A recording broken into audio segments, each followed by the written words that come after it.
Hey Metalheads, get ready to crank the volume to 11, because today we're diving headfirst into the chaotic, electrifying, and downright legendary life of Dave Mustaine, the fiery genius behind Megadeth and one of the most polarizing figures in heavy metal history. This isn't just a story about killer riffs and sold-out shows. It's a saga of epic feuds, crushing addiction, and a redemption arc that hits harder than a thrash metal breakdown. From his bitter exit from Metallic to his explosive clashes with rock's biggest names, Mustaine's journey is a wild ride you won't want to miss. Stick with me until the very end because we're unpacking every twist, turn, and riff that made him an icon. Trust me, you'll want to hear every second of this. Let's set the stage. It's 1983 and a young Dave Mustaine, bursting with raw talent and relentless ambition, is on a Greyhound bus heading back to California. His world? Completely shattered.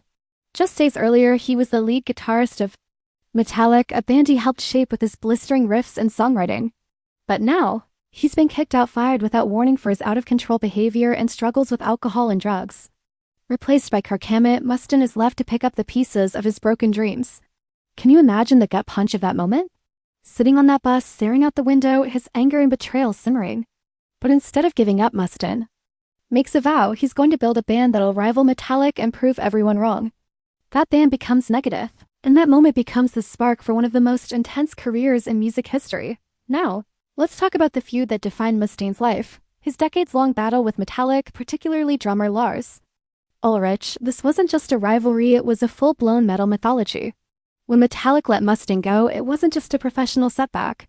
It was a personal betrayal that left a wound that never fully healed. Mustaine poured every ounce of his pain into Megadeth, determined to outshine the band that cast him aside. He didn't hold back, firing shots at Ulrich and frontman James Hetfield in interviews, accusing them of downplaying his contributions to Metallica's early sound. The tension spilled into lyrics, fan debates, and even the music itself, with Megadeth's aggressive, complex sound standing in stark contrast to Metallica's evolving style. Even when the big four Metallic, Megadeth, Slayer, and Anthrax toured together in the 2010s, you could still feel the electricity between Mustaine and Ulrich, like a storm that refused to die down. It was a clash of titans, and neither was backing off, but Metallic wasn't Mustaine's only war. Let's jump to his explosive run-in with Slayer's Kerry King. In the early days of Megadeth, when the band was still finding its footing, King stepped in to play guitar, a move that seemed like a thrash metal dream come true. Two giants of aggression teaming up? It should have been epic. But it turned into a disaster. King, known for his blunt, no-nonsense attitude, couldn't handle Mustaine's fiery personality and obsessive perfectionism. Mustaine, meanwhile, saw King as lacking the vision to match his ambitious plans for Megadeth. The result was a clash of egos that ended with King walking away, calling Mustaine impossible to work with. Their feud didn't stop there, it simmered for years, with the two trading jabs and interviews. Every time Slayer and Megadeth shared a festival stage, you could sense the underlying tension, a reminder of the cutthroat world of thrash metal, where egos were as massive as the riffs. And then there's the wild tale of Mustaine and Axl Rose. Picture this: the late 80s and early 90s, with Megadeth and Guns N' Roses sharing tour bills. Two of rock's most volatile personalities in one place? It was like throwing gasoline on a fire. Rose, notorious for showing up late to gigs or storming off stage, drove Mustaine crazy. Mustaine, despite his own struggles, prided himself on professionalism and wasn't afraid to call out Rose's chaotic behavior. Their clashes weren't just private arguments, they spilled into the public, fueling headlines and fan speculation. For audiences, it was a spectacle, like watching two rock gods duke it out with their larger-than-life egos. Neither would back down, and the tension only added to the mythos of both bands. It was rock and roll chaos at its finest. What makes Mustaine's feud so captivating isn't just the drama, it's how they shaped his legacy. Every fight, from King's departure to Rose's unpredictability to Ulrich's betrayal, became fuel for Mustaine's fire. He didn't just survive conflict, he thrived in it, turning slights into anthems and betrayals into battles. Albums like Rust in Peace and Countdown to Extinction weren't just music, they were declarations of war, proof that Mustaine could channel his pain into something extraordinary. But that fire came with a price. His sharp tongue and refusal to compromise made him a divisive figure. Some saw him as a visionary, others a troublemaker who burned bridges. Either way, his name became synonymous with thrash metal, not just for his music but for the sheer intensity of his personality. Now, let's pull back the curtain on Mustaine's inner battles, because his biggest fight wasn't with other rock stars, it was with himself. Beneath the fiery genius was a man grappling with the darkness that threatened to destroy everything he'd built. addiction wasn't a side note in Mustaine's story. It was a hurricane that nearly swept him away. Heroin, alcohol, and other substances weren't just vices, they were crutches, numbing the pain of rejection, failure, and self-doubt that haunted him. Imagine this, Mustaine, hailed as one of the greatest guitarists of his generation, pacing backstage before a show, a bottle in one hand, a syringe in the other. The crowd screaming, ready for a legendary performance, but behind the curtain, he's fighting a war no one can see. His addictions weren't glamorous. They were a destructive force ravaging his health, straining relationships, and putting his entire career at risk. The 80s and early 90s were a paradox for Mustaine. On one hand, he was creating masterpieces like Peace Sells. But who's buying? And Rust in Peace, albums that redefined thrash metal with their technical brilliance and raw aggression. On the other, he was spiraling. He'd lash out at bandmates, stumble through shows, and make decisions that left lasting scars. His perfectionism and domineering personality created a revolving door of musicians in Megadeth. Drummers, guitarists, even his longest-serving bandmate, bassist David Ellefson, felt the strain of Mustaine's intensity. Ellefson and Mustaine had undeniable chemistry on stage, but offstage, their relationship was a roller coaster marked by Mustaine's need for control and his substance-fueled outbursts. Bandmates came and went, setting his relentless standards as both inspiring and exhausting. Things hit a breaking point when Mustaine woke up in a hospital bed, disoriented and battered with no memory of how he got there. His body worn down by years of abuse was giving up.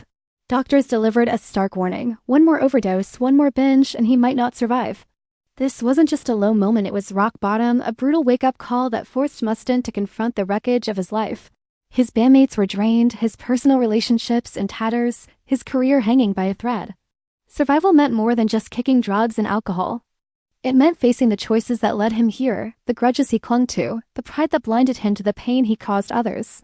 It was a reckoning, and Mustaine had to decide whether to fight or let the darkness win. But here's where the story gets inspiring. Mustaine's journey didn't end in that hospital bed. Redemption wasn't a straight path, it was a jagged, grueling climb, full of setbacks and hard-won victories. He entered rehab, not once but multiple times, battling to break free from the chains of addiction. His transformation was profound. The brash, reckless rocker began to fade, replaced by a man searching for clarity and purpose. But sobriety didn't erase Mustaine's edge.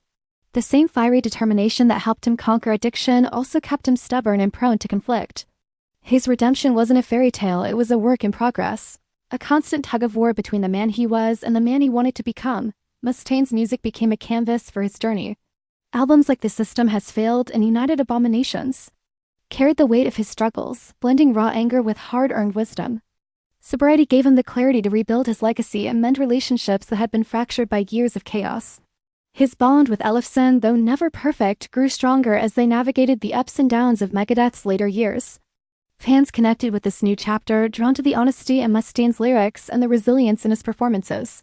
His battle with addiction wasn't just a personal victory, it was a testament to the power of second chances, proof that even the most broken can rise again. Let's zoom out for a moment and look at what makes Mustaine's story so unique. It's not just the music, though his guitar work is untouchable. It's the contradictions that define him. Brilliance paired with chaos. Triumph shadowed by controversy. He's a man who could write songs that shook the world but couldn't always escape his own demons. When Slayer's Tom Araya, the stoic frontman known for his calm demeanor, finally broke his silence about Mustaine, it sent shockwaves through the metal community. Araya's words painted a vivid picture of a man whose genius was matched only by his notoriety. He spoke of the tensions between Slayer and Megadeth, the competitive edge that defined their relationship, and Mustaine's relentless drive that both inspired and alienated those around him. Araya's perspective added depth to Mustaine's legacy, showing us the man behind the riffs and the feuds. Mustaine's clashes weren't limited to the stage or the studio, they extended to every corner of his career. Take his relationship with the metal press, for example. Mustaine was never one to shy away from speaking his mind, and that often put him at odds with journalists. He'd call out critics who he felt misunderstood his music or focused too much on his personal struggles. His outspoken nature made for juicy headlines but also painted him as a divisive figure. Some fans loved his honesty, seeing it as a middle finger to the establishment. Others thought he was his own worst enemy, stirring up drama when he could've let things slide. Either way, Mustaine's refusal to play nice kept him in the spotlight, for better or worse. Let's not forget the fans, because they're a huge part of Mustaine's story. Megadeth's fanbase is one of the most loyal in metal. drawn to the band's technical prowess and Mustaine's raw, unfiltered energy. But even they weren't immune to his polarizing nature. When Mustaine embraced sobriety, some fans struggled to reconcile the aggressive, anti-establishment figure they idolized with this more reflective version. Critics called him a hypocrite, while others dismissed his journey as a publicity stunt. But for Mustaine, redemption wasn't about winning. Everyone over it was about survival, about finding peace in a life that had been defined by chaos.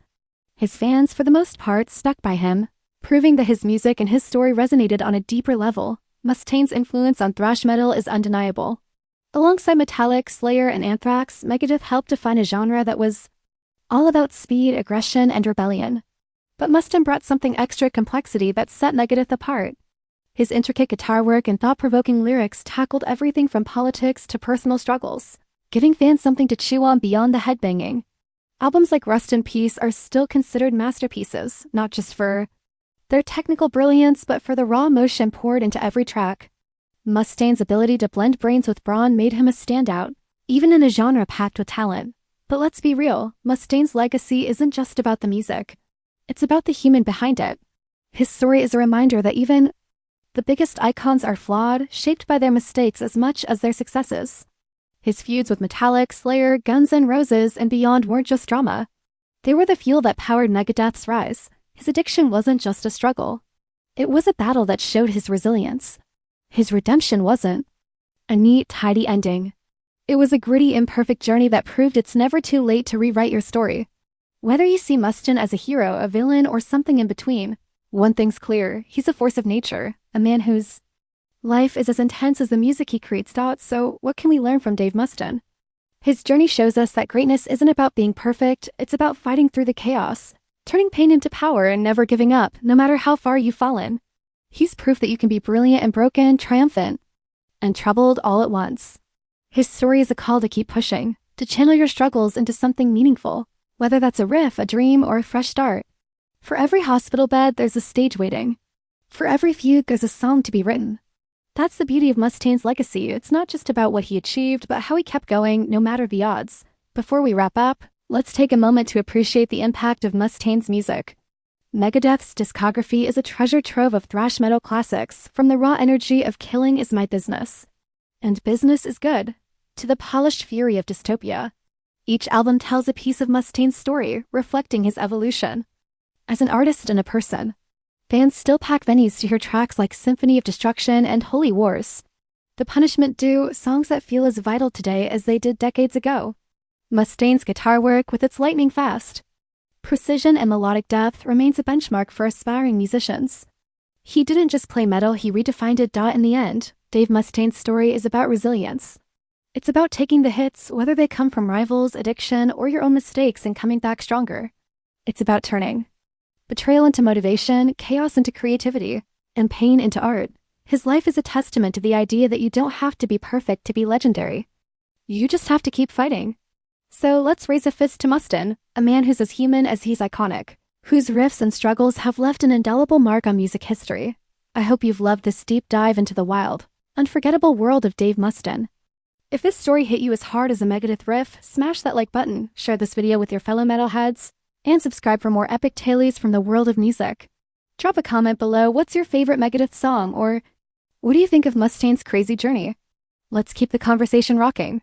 Stay heavy, and I'll catch you in the next one.